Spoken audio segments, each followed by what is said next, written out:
Welcome to Om on the Range, where we share the practice of meditation, the wisdom of Western Buddhism, and the refuge of our community. Whether you are new to meditation or a longtime practitioner, committed or curious, this offering is here to share solutions, stories, and support. Happiness and better health are available to everyone. It just takes practice. This is Om on the Range. Hello and welcome. This is episode number 46 of Om on the Range. My name is Whit, and I am your host. I'm very glad that you are here, and I'm very glad to welcome back Mr. Robert Brumet. Robert is a teacher. He is a friend. He is a big supporter of the show, always willing to come on and share his unique approach to practice and to really better ways to expand who we are and how we are as Western Buddhists and as meditation practitioners. Robert, how are you? I'm doing okay, thank you, Whit. It's good to see you, and Yeah. it's good to be back on the range again. Well, good. Yeah, we really appreciate you coming on. You play such a unique role for those of us who are part of the community at TBC. You're always so willing to support, but also because of all your experience and because of how far you've come. I know we're not supposed to measure, but I think that's fair. Yeah. It's tremendous how accessible you make it and how kind you are with both your time and your wisdom when I know you've got a lot of things that you could be doing. And so I just wanted to thank you for that and for your friendship. Thank you for acknowledging that. So the American Buddhist Center, in partnership with TBC, presents 2 multi-day silent retreats each year. You and Victor run them or take the role as lead teachers. The first one for 2026 happens at the end of June. And so I want to talk a little bit about what that retreat in particular will cover, what you think is important, what you want to share. But also, I guess I wanted to start with, why are retreats so valuable to practitioners? I think there's a number of reasons. The main reason, perhaps I would say, is it gives us an opportunity for a continuous and extended practice in a place where we're not interrupted by our everyday life, our everyday duties and distractions. It gives us an opportunity to be available to teachers and teachings pretty much 24/7. It gives us an opportunity to be surrounded and supported by people that are doing the practice as we are doing it. So it creates kind of a cocoon. It creates a very, I call it an incubation pod. Right. Do you have any idea roughly how many retreats you've either led or attended? Well, not counting one-day retreats. If you count just 3 days plus, I would say it's at least 100. Wow. Do you still get those same benefits, you think, as the teacher, as the person? More, yeah. As a teacher, I do, but it's different. It's as a yogi, you can totally let go. You can let yourself drop into wherever you're at.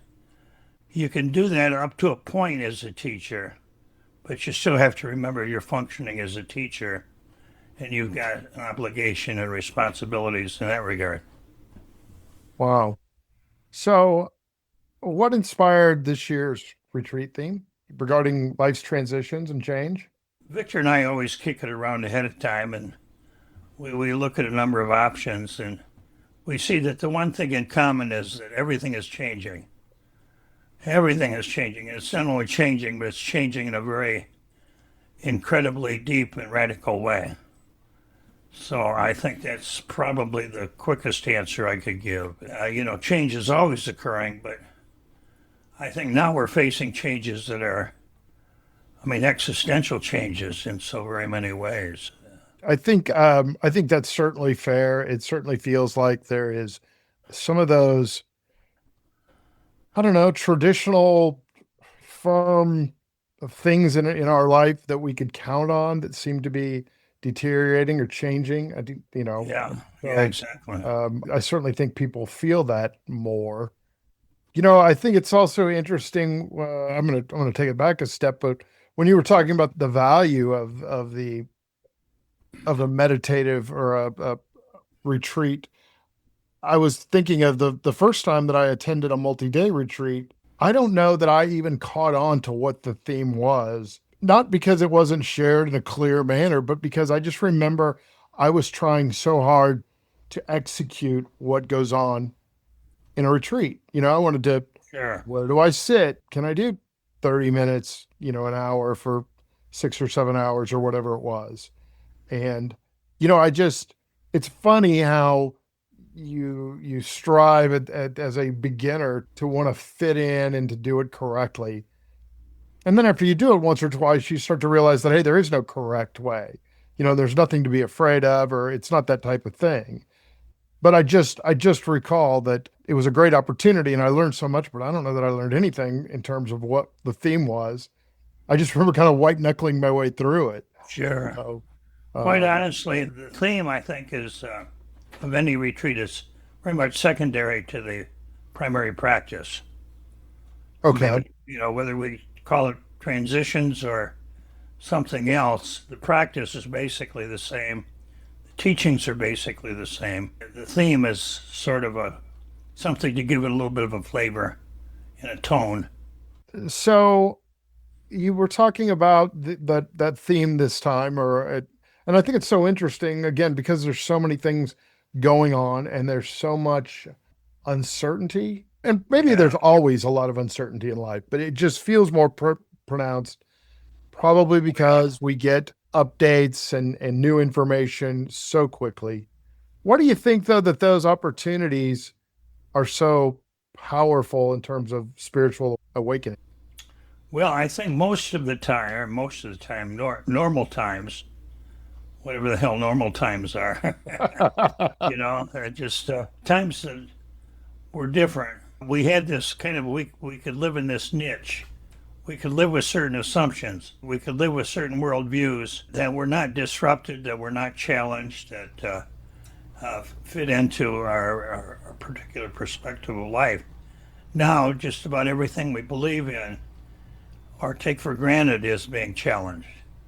So that's very difficult in the sense of it's uncomfortable, but it's also very good in the sense that it shakes up our structured belief systems, it shakes up the ego's feeling that it's in control, and it opens us up to the possibility of a deeper transformation that I think is waiting to happen whenever we are able to allow it to do so.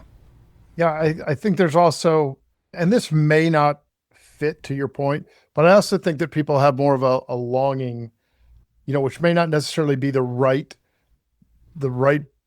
piece of why you do something, might not be the right motivation, but I think there's that fear and that misunderstanding and that confusion, and you have that urge to open up, or, well, Yeah, hopefully yeah, open up, but yeah, certainly you're motivated to try to find yeah. some peace. I think is probably the best word, to be not so scared all the time. Yes. The big shifts in my own life and the greatest internal change has been during times of external upheaval and change. They were very, very uncomfortable times, and yet at the same time, very valuable in the context of my whole life. I mean, I wouldn't be the same person now if it wasn't for those things that I would do anything to avoid. Yeah. Right. I've found that's kind of, I've always tried to put my faith is the wrong word because it brings up the wrong connotations, but this idea that there are no mistakes because, you make decisions, things happen, you did the best you could at that moment. As you get older, it's easy to look back and go, "Ah, I wish I hadn't done it that way. Or I wish I hadn't said that." But to your point, that pain, even if you're still carrying it around, it's such a great agent for change and for growth when you're ready to revisit it. Exactly. Because if something's not working now, then we're willing to change it. When Right. we're comfortable and cruising along half asleep, why? Who wants to change? Also, I found that once you start to kind of explore what you're carrying around, whatever that, whatever's causing you that pain, you change how you feel about those things. Now Yeah, you're interested in looking, you're interested and you just because you're interested and want to, I don't know, to rectify or to transform, and free yourself from that suffering. The practice is, hey, it takes a long time. You've been carrying it around a long time. It takes a long time, but just having that first change of heart, really, of, hey, I'm yeah, not going to push those things away. I'm going to welcome them in, exactly. is really freeing. It's also a little scary because it's like, Sure. I don't think I'm ever going to, I've got an endless catalog of greatest hits from the past. So I'm not really sure how I drug you into that part of the conversation, but I think it speaks to, when we have a retreat such as the one coming up in June, like you said, you have this time, it allows you to get deeper. It also allows you to develop more space. I think Right. that and the fact that you have access to teachers and a unique mini Sangha, a pop-up Sangha, if you will, Yeah. is really an opportunity to grow. Is that true for you as well? Yeah, definitely. Because the ego itself is sustained by two things: our external life, with the same people, our spouse, our kids, our employers, employees, etc., etc. They reinforce the ego. And when I say reinforce the ego, I don't mean to puff it up. I'm just saying you know who you are by virtue of the job that you have and the family that you have and that kind of a thing. So the other side of that is the ego is maintained by our self-talk, by our conversation, this, that, and the other. So during a retreat, we don't have either one of those. At least the external is gone first. And then eventually the internal goes as well, the self-talk. It dies out more reluctantly. but, Sure. but, but the retreat is basically a way of dissolving, at least momentarily, dissolving the ego to the point where we can get a glimpse into it. Even though it may come back when we go into our everyday life, it doesn't come back the same way. It comes back infused with an awareness that wasn't there before. I was thinking again of my experiences on the retreats and how that feels. I think I've attended three now, and it's interesting to me that those steps you take as you kind of get deeper, the time frame. It takes, I don't know. Some people can kind of step in and maybe it happens quicker, but I think for most of us, it's 24 hours, 36 hours Sure. to get to your point of where that ego and those roles dissolve. Exactly. And the other thing I there's a lot that I would recommend about this sort of retreat, especially with the way you guys do it. Having access to the teachers is an amazing value proposition because all of a sudden you have access to people that can really change how your practice looks and feels just by listening. And Yes. certainly the wisdom that you guys share is again invaluable, but that was the thing that moved me, especially during my first retreat, was having that Yes. access and just being able to say whatever. Again, this was another white knuckle experience where I think when you and I spoke, I don't know that I had any sort of deep or interesting thing to say other than I've got a chance to talk to Robert, after sitting for 3 days. I want to do that. I want to check in if nothing else and see and hear and feel how this is going for you. I don't think I did Exactly. any of those things, Robert, but that's what I thought I was going to do. So thank you for that. What's that experience like working with attendees on a one-on-one basis? It's pure joy most of the time. It really is because it's it's an opportunity to teach when people are very, very ready, very open. And so it's one thing to hear a Dharma talk on Sunday morning, when you're between breakfast and lunch and you're going somewhere and you're coming from somewhere. But when you're in a retreat and you've been sitting there for 3 days and you don't have a clue who you are, where you're going, or what, your mind's wide open. There's more of a readiness, there's more of an openness to receiving what's needed.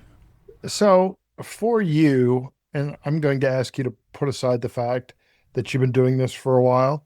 But physically, is this sort of retreat difficult for you, or do you find it to be comforting, or how is that for you to do this?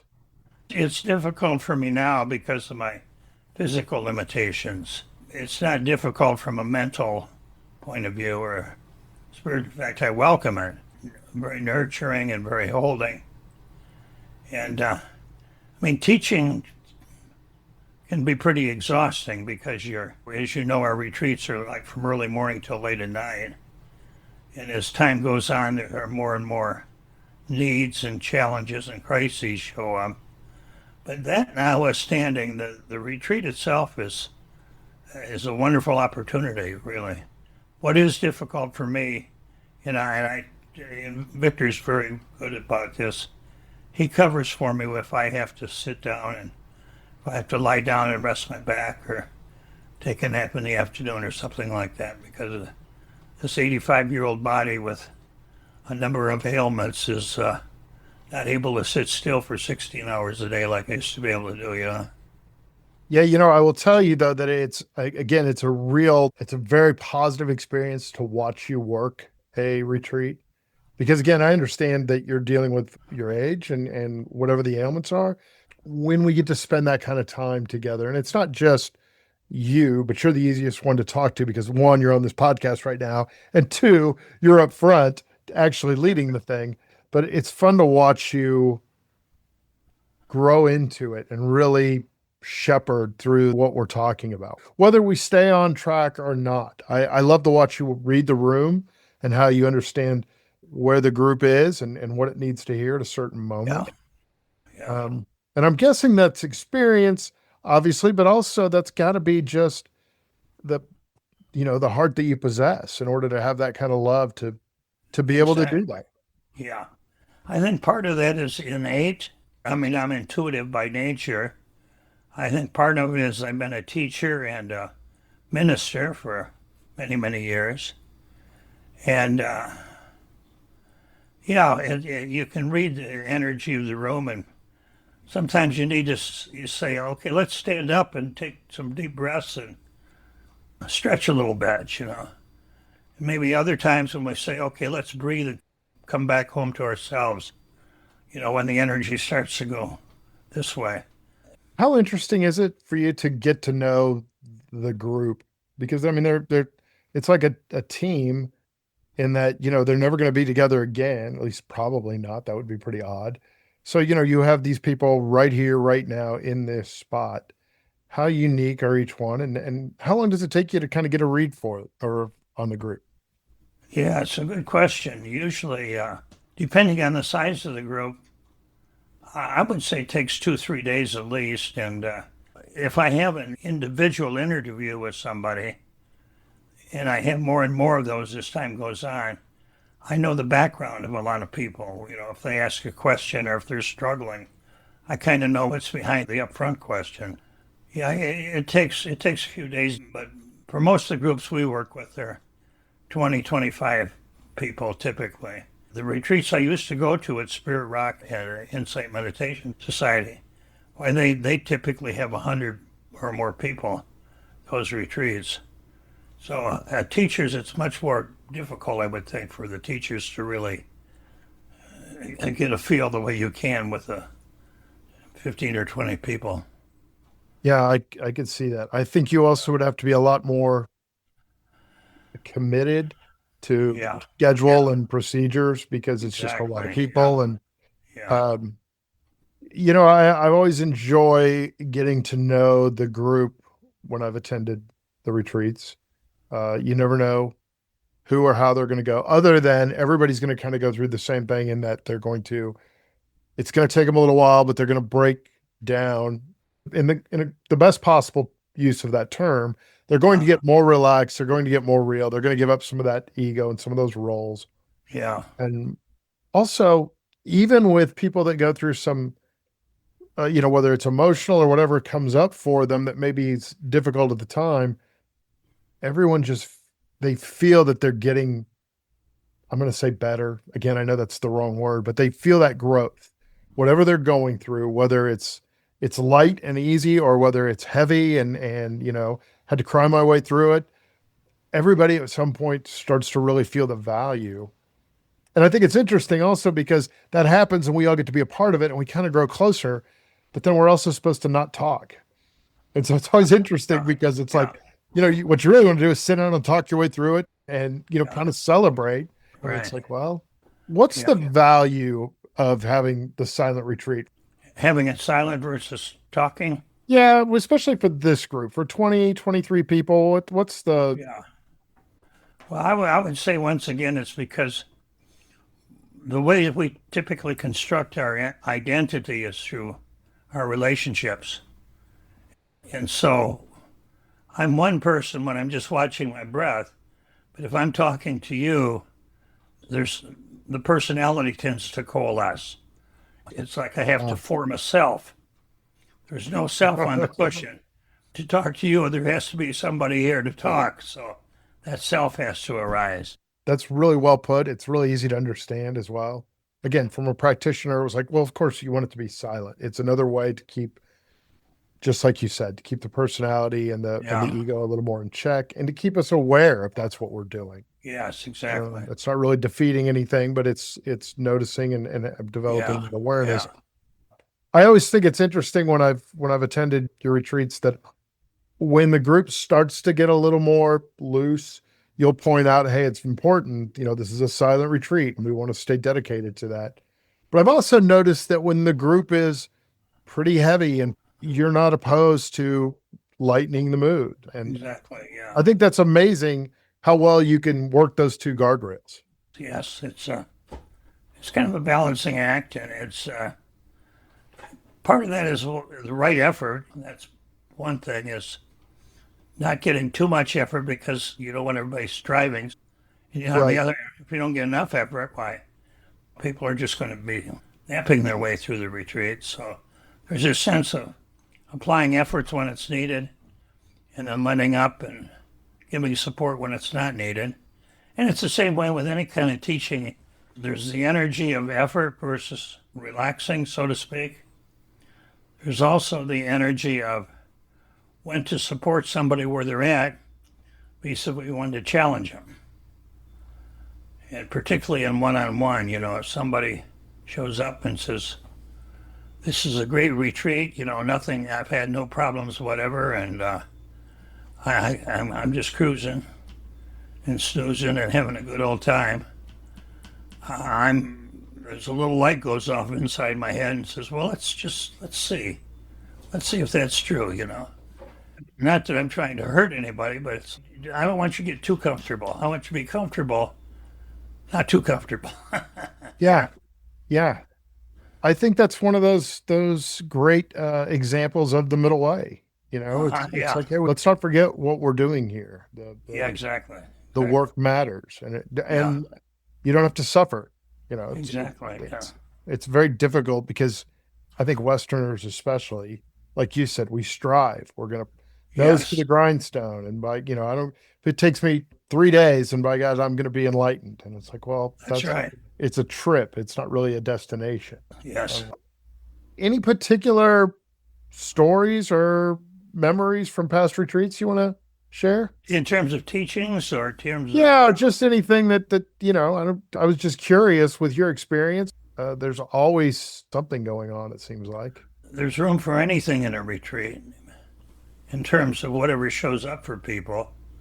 And I've been to retreats where people have been screaming like a banshee and everybody's just sitting quietly. It's okay. That doesn't always have to happen, but it can happen.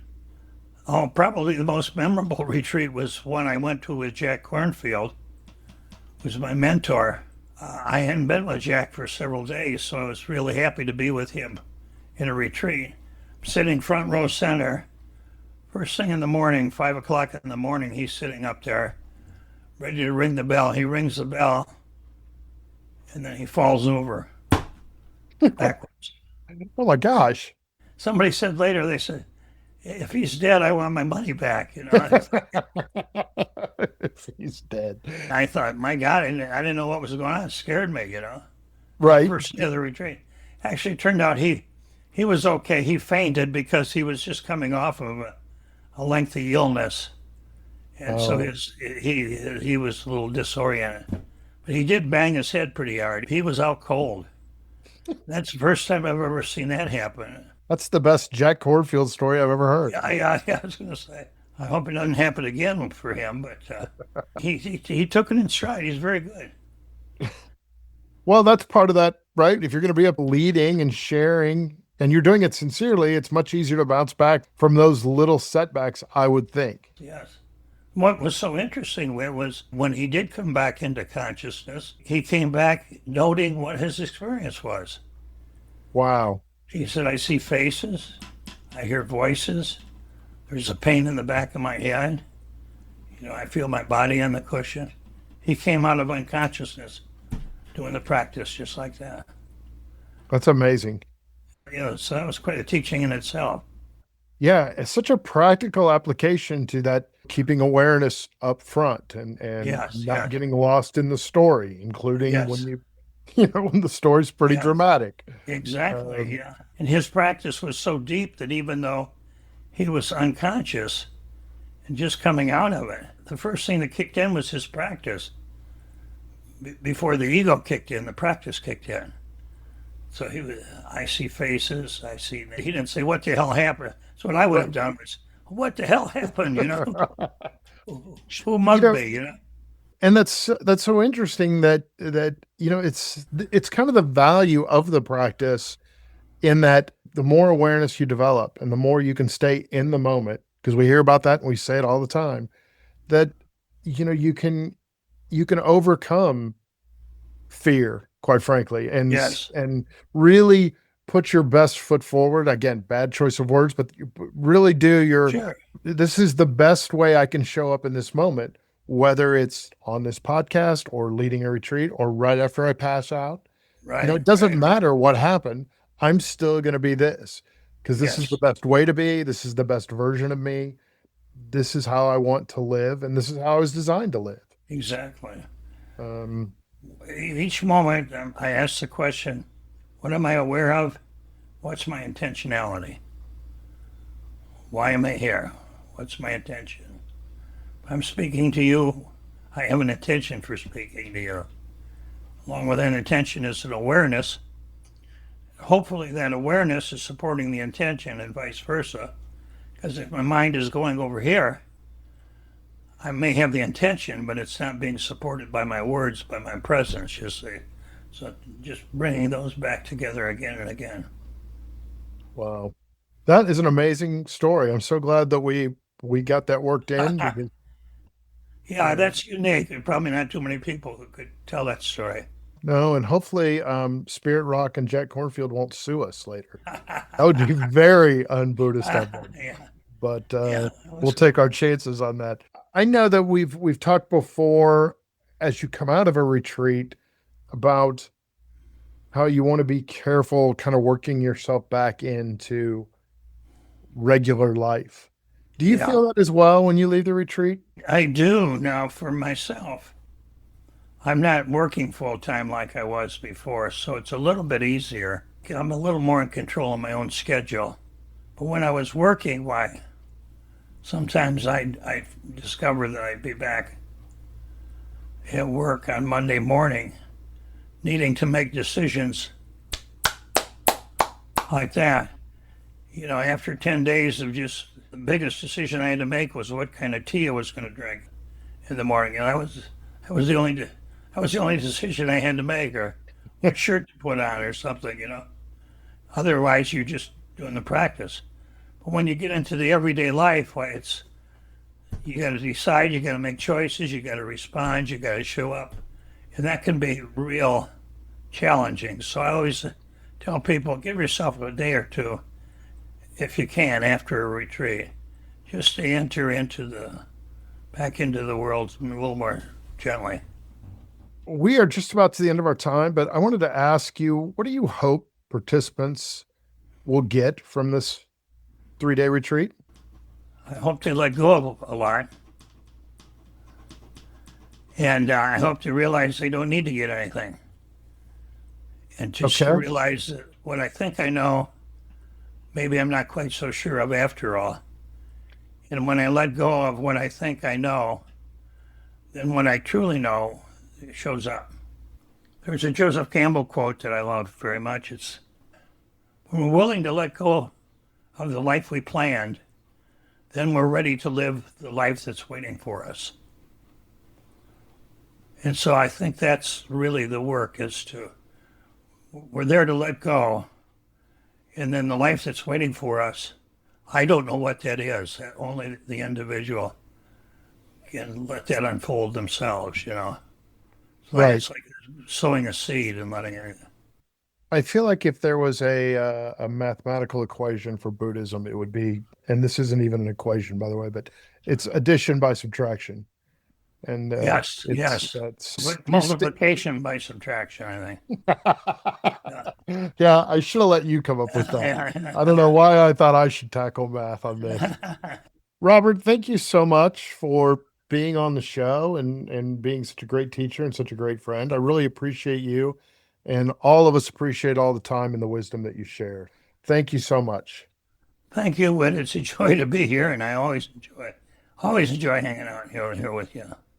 Well, and we'll get you back on here, and probably later this summer, and we'll have all sorts of things to tackle. But thank you, Robert. Good. We'll miss you at the retreat.